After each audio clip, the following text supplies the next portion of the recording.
Ready when you are. Recording in progress. Good afternoon, everyone. Welcome to today's pre-match press conference ahead of Game 2 of Round 1 of the Audi MLS Cup playoffs. We have head coach Nick Cushing. If you have any questions, please raise your hand. Coach, it's obviously not how you wanted to start the series. What are your takeaways now? What is it that Cincinnati presented to you that was so different from when you faced them 3 weeks earlier? I don't think we faced anything different than what we faced over the 4 games, really. You know, a really difficult team to play against. An aggressive team, you know, a team that can be direct with their play.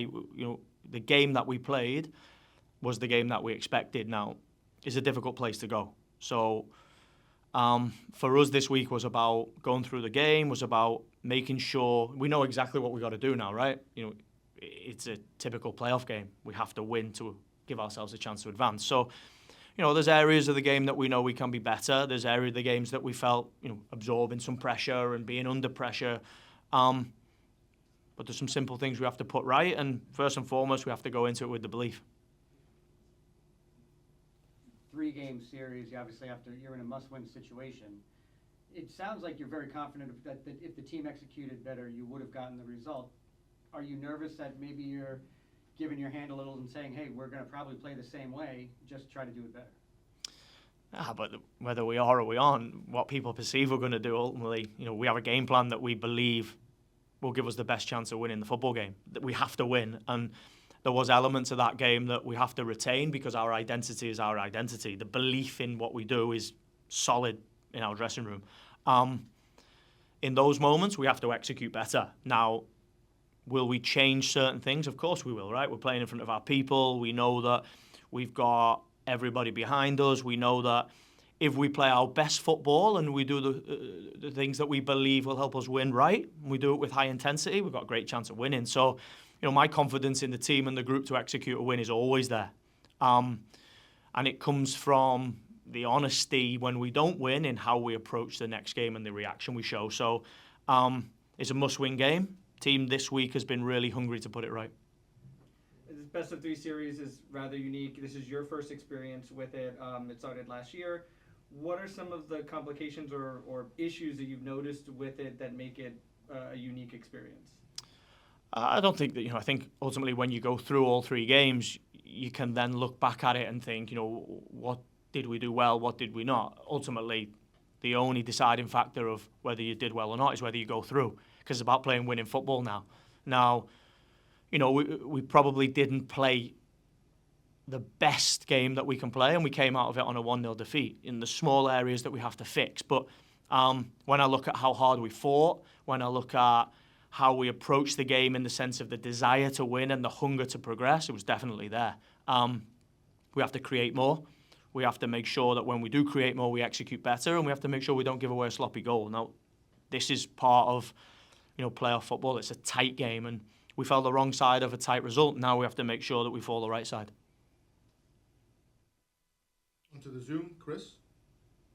Hey, Coach. Chris Gilmore from the outfield. Previously, there were reports that you were being considered as a target for the Arsenal women's job. Have you or your agent been contacted regarding that position? Thanks. No. Oliver? Hi, thank you. This is Oliver Strand with Hudson River Blue. Maxi Morales came off the bench last time, or in the last game, and in the post-game press conference, you touched on how his leg was wrapped, how he had suffered a little bit of a knock. How is he doing, and are there any other injury concerns we should know about? Maxi's good. Yeah, there was it was a you know, a slight issue that I said before that we have a huge desire to advance here, and he's a really important player for us, and the game just come a little bit too soon for him. So we decided to bring him off the bench. The plan was to bring him off the bench, whether we needed to hold the game, whether we wanted to push the game. You know, he's hugely experienced for us in every moment of the game now. He now was trained this week. He's fully fit.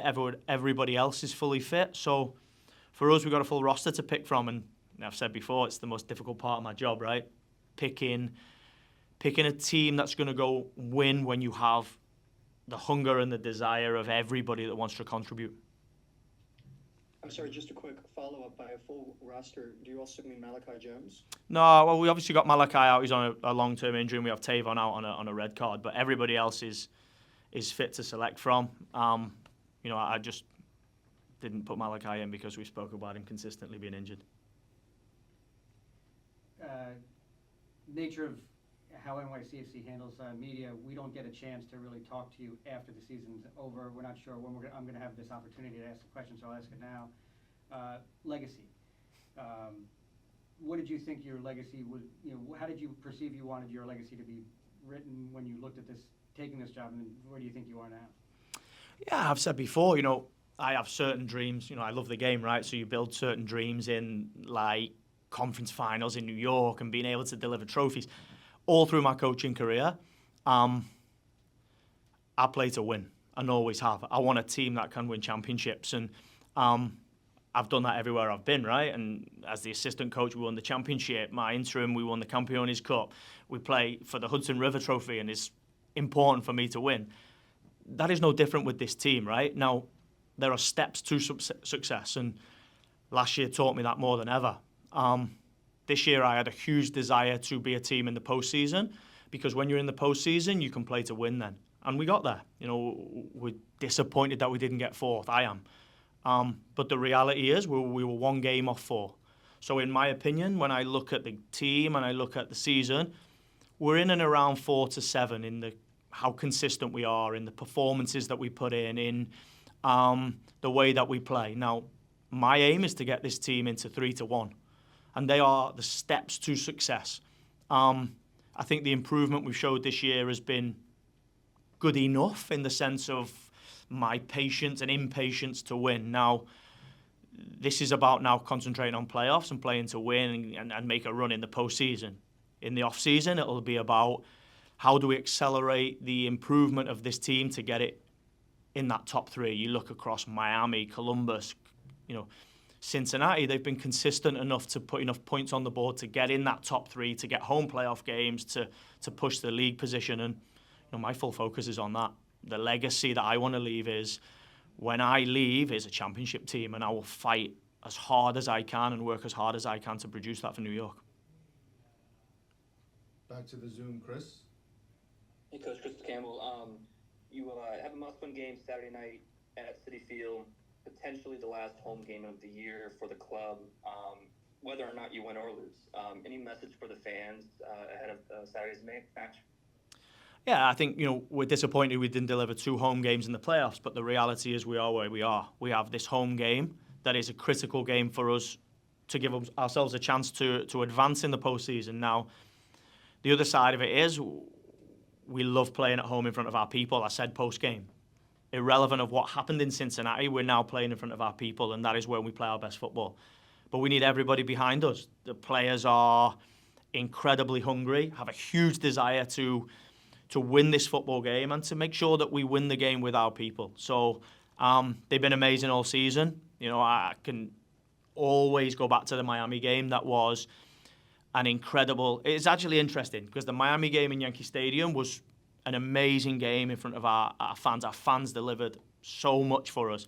But the last playoff game I did in Citi Field was also Miami. That was an incredible atmosphere, good performance from the team. And we know that if we play well and we start well, we get our people behind us. And that is our aim. Our aim is to make sure that we deliver for our fans so that our fans can, together we can create an incredible atmosphere. Christian? Yeah, hi Coach. Just building off that a little bit there, how can you leverage that Miami experience? Because a lot of the players still here now played in that game, and it was a pretty raucous atmosphere, as I remember, and a great performance. The way that we play. I think if we show our hunger and our desire, if we show our intensity and we show our intent in the game, this week has been all about showing our character with the ball, our character without the ball, the character that we have shown on multiple occasions this year in big football games. Now we have to deliver it from the first whistle in front of our people at Citi Field. So for me, it's about, the crowd and the energy and our fans. They feed off the energy that we give and the character that we give as a team. And I've been really clear with the team this week that is a must from the first whistle.